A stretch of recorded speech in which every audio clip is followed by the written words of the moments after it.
Here we go. Second time playing Silverado North Course. This is the home of the Fortinet Championship.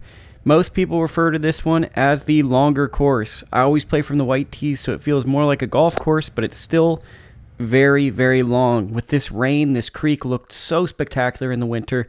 The first hole is pretty straightforward. It is just a long 400-yard par 4 that plays different on different conditions. In the winter, it plays extremely long. In the summer, it plays short because the turf is very fast. I hit slow-mo like an idiot on two of those shots. So to explain, I basically made a mess of the first hole, hit into the bunker, went over the green, ended up two-putting for a bogey. The second hole at Silverado, so sorry for the first hole mess, but we're going to get on it.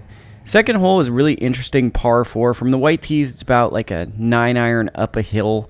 Plays a little longer, and bunkers really come into play. Also a very hard green to hold when it's firm conditions. 3 and 4 are some of my favorite holes on the North Course. They're basically, you could hit a driver, but I think a strategic play could possibly be taking a 3-wood. And then on the third hole, it goes all uphill. It's a dogleg left with a tree blocking the fairway. And then you have a very, very small green where it's kind of like target golf, and it kind of feels a little bit like Pebble Beach's greens, where you have to be very accurate, and really you don't want to miss in the wrong place. I hit a good shot, gave myself a very good attempt at a birdie, but unfortunately didn't quite get that to drop. But playing a hard course like this, I'm never mad at that result. The fourth hole, I've typically taken a 3-wood off of the tee. The wet conditions and my bad 3-wood swing of late, I hit driver. Last time I played this hole from that same tee box, I was a little in front of that tree in the summer with a 3-wood. So both my swing and where the ball is running due to firmness kind of shows the difference. Very, very tricky green. Everything kind of goes to the left on this green. Gave myself a short chip. Very kind of straightforward, but number 4 green is one of the hardest greens on the course. It's elevated, it's tricky, it's tough. Yeah, this is probably my best drive of the whole trip. I went over the trees. This is a double dogleg. It's a dogleg right, and then it goes dogleg left. It's a very fun hole to watch tournament golf at Fortinet Championship because you can see multiple groups play it multiple different ways. Really, really like it. Hit the 7-wood, got the super pull because I hadn't been getting the ball to go to the left very often, so to see the ball go left was a welcome sight. Got it near the green, which was really, really a cool sight. And just had a little pitch over this bunker. Thought I could get it close. Really struggling with the greens here because they run true and they're well kept. And I'm not used to that. I'm going to be honest. I'm not a country club golfer. Got a par. So this, on hole number 6, this kind of shows how close the houses come into play. So if you look at my video on the south, the houses are a little bit closer. Now the 6th hole is kind of the meat and potatoes of what a lot of the holes at Silverado North are. Very long par 4s, 400 plus yards, kind of very gourmet versions of Diablo Creek in Concord, California. I hit driver 8-iron and went right on the perfect line, but had too much club, which was kind of sick, honestly, because I felt like I'd been kind of coming up short, and then I airmailed it. Hit a really, really good putt to make a 2-putt par. This is definitely a difficult course to get 2-putt pars on. 7 has always been kind of my Achilles heel at this course. I feel like I'm getting better at playing this hole, but it's about a 180-yard hole from the white tees. That 2 bunkers, one to the right, one to the left, just feels like there's no place to really miss. I hit an absolute stud shot flop over that.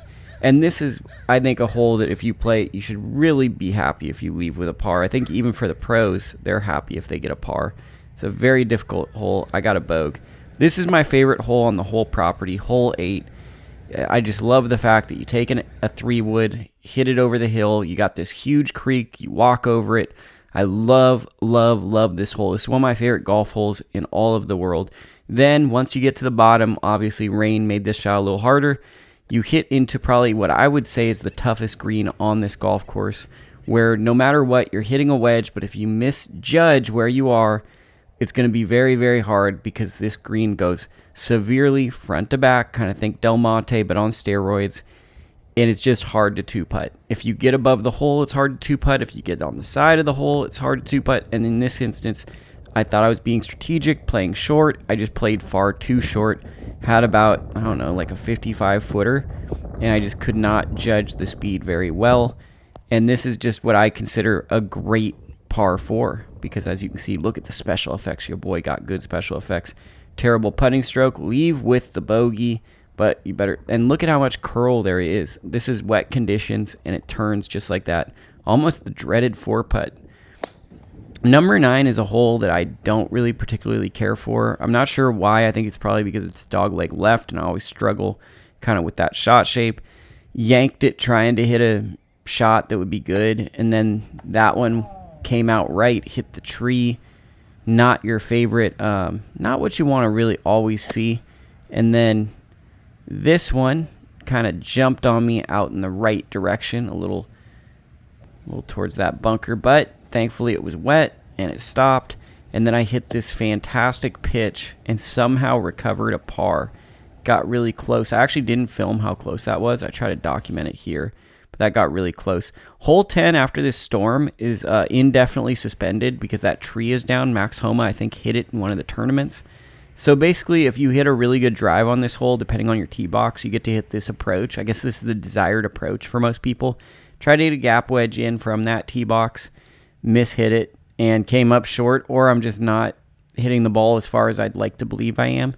Hit a fairly decent chip and got a straightforward par. Now, there's also a moat around that hole, so that's something to keep in mind, that you have to be able to flight the ball high into that green. Hole 11 is probably my second favorite hole on this course. It has a beautiful creek, and it runs parallel to the 8th hole, which is my favorite hole. Once again, tried to get real fancy with the filming, ended up filming this really bad, but look at that beautiful creek. I hit a truly fantastic gap wedge shot here. You're going to totally think I made it up because I didn't film this correctly, but this was so good. This was a day maker. Double breaker, by the way. This green has a ton of movement. It's really, really good. Starting off with 2 pars in the back 9, although 10 is such a hard hole that didn't really feel like a par because I probably would have bogeyed it if I had to hit driver. 12 is kind of straightforward. It's a hole that I think the pros often take irons. I typically take a 3-wood, hit a driver. When you get behind these trees at North, you're kind of screwed if you can't shape shots. That's probably part of why it's a pro course. Look at like the Mr. Magoo wedge shot right there, but I hit it really, really close. So trying to change my attitude, and super wristy putt. Love to see it. And make bogey. Still not terrible, not bad. That was, by my standards, pretty good drive. By probably like the world of golf standards, not really. And this is a lot of what Silverado North's par 4s are. How far can you hit it? Can you keep it in play? And can you hit anywhere between a 5 to a 7 iron to a hybrid into a somewhat tricky green that has a lot of bunkers? That is the question that this course asks. There's a bunker guarding it in the front. I airmailed the green. My yardage was kind of all over the place. Actually, that would have probably been good, I feel like, if the sand wasn't wet. But the conditions here are awesome. I'll just say that. And ran that putt really well. Once again, a bogey. Not really ever mad at that. This is a slept-on hole 15. Really good. I felt like that was a really good drive. I felt like that would have been really long if the ground wasn't wet. It literally hit and stopped. Left myself a gap wedge in. Felt like that was another good swing. Houses, once again, can kind of come in to the right. There's penalty area to the left. But really, this is a hole. As you can see, it just hit and stopped. As you can see, to me, when I ever watched this golf course or golf tournament on television or anything like that, I never think of this as a great hole. Whenever I play it, I absolutely love this hole. So I think that if you play this course, really try to appreciate that hole. I guess that was 14. So 15 is this par 5. It's basically the same as 11, but it's just a longer shot. You're going to go, instead of hitting maybe a wedge or a 9 iron, you're going to be hitting a 7 or a 6 iron, maybe even a 5 iron into this green. Very, very hard hole when it's in that front portion because there's a false front, and anything that gets past this hole could run off the front. And then there's a super deep slope in the front. There's water down the back. Didn't film it super awesome.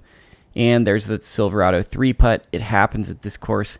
It's a very tricky course. I know you guys can light me up in the comments about that. This is that 16th hole.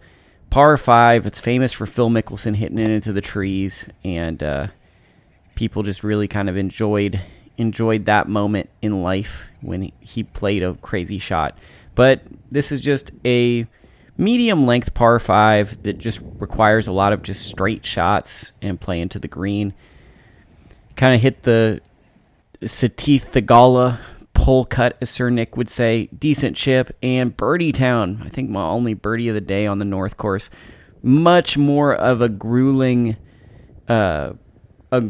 course where I feel like my lack of distance and lack of talent as a golfer really is on full display on the North Course, where I have to kind of manufacture more shots. 17 is really a cool hole too, because it's more of a hole you would see on the South Course, where you kind of lay to a number and then you're hitting up a hill, and it's probably a wedge or a mid-iron into a green, really long green, deep bunkers, super, super, super cool hole.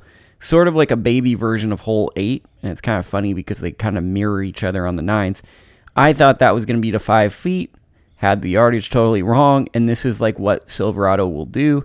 So now I'm so far away from the pin. I thought I was filming this and put the pin in the frame, and it was nowhere near where it needed to be. And I hit a good putt for all things considered. Like that's a hard one, and 3-putt once again. So I definitely need to work on my putting, I guess. 18 at Silverado is kind of a hole. So far, we'll say so far, I have not enjoyed this hole. Not really like a hole I consider a strong finishing hole. I think it's a strong finishing hole for a bomber. Gives you an opportunity for birdie. For me, I struggle with driver. I struggle with most things golf. And on this day when my fairway woods aren't cooperating, really a big struggle. Fairway bunkers kind of on the right-hand side for the slicer. As you get closer to the green, the bunkers are in the middle and more to the left-hand side. Missed out right, which is annoying because I typically pull the 3-wood. Tried to get cute with it and run something in there.